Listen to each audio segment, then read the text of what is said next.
नमस्कार, मी प्रतीक नामदेव पाटील. 2022ला जेव्हा पक्षाला उभी फूट झाली, तेव्हा अनेक लोक कार्यकर्ते पक्षाला जय महाराष्ट्र करून गेले.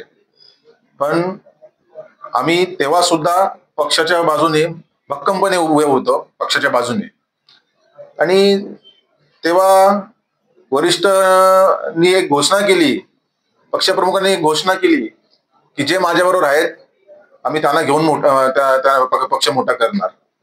मला एक कळत नाही की जेव्हा विधानसभा आली तेव्हा जेव्हा पक्षाला जी माणसं सोडून गेली त्यांना का स्वीकारले? मग तेव्हा म्हणजे सोडून जाताना गद्दार आणि स्वीकारताना सरदार, आणि स्वीकारल्यानंतर विधानसभेची उमेदवारी सुद्धा त्यांनाच, जिल्हा प्रमुखाची उच्च उच्च पदांवर पण विराजमान पण त्यांनाच.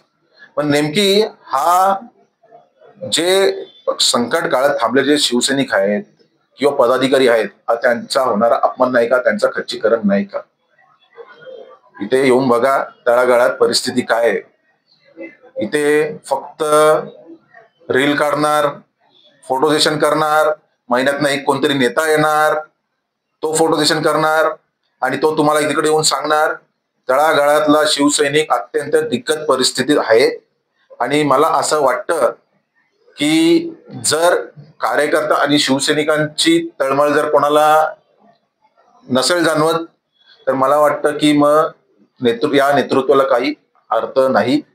आणि म्हणून आम्हाला असं वाटलं की जे माझ्याबरोबर युवसेनेचे जे पदाधिकारी आहेत, जे मला ज्या खांद्याला खांदा लावून लोकसभेला ज्यांनी माझ्यावर दौरा केला, विधानसभेला ज्यांनी प्रामाणिकपणे कामं केली, की कुठेतरी थांबायला पाहिजे, कारण तरुणांचं भवितव्य कुठेतरी खराब नको व्हायला, म्हणून आम्ही हा निर्णय घेतला की राजीनामा देऊया.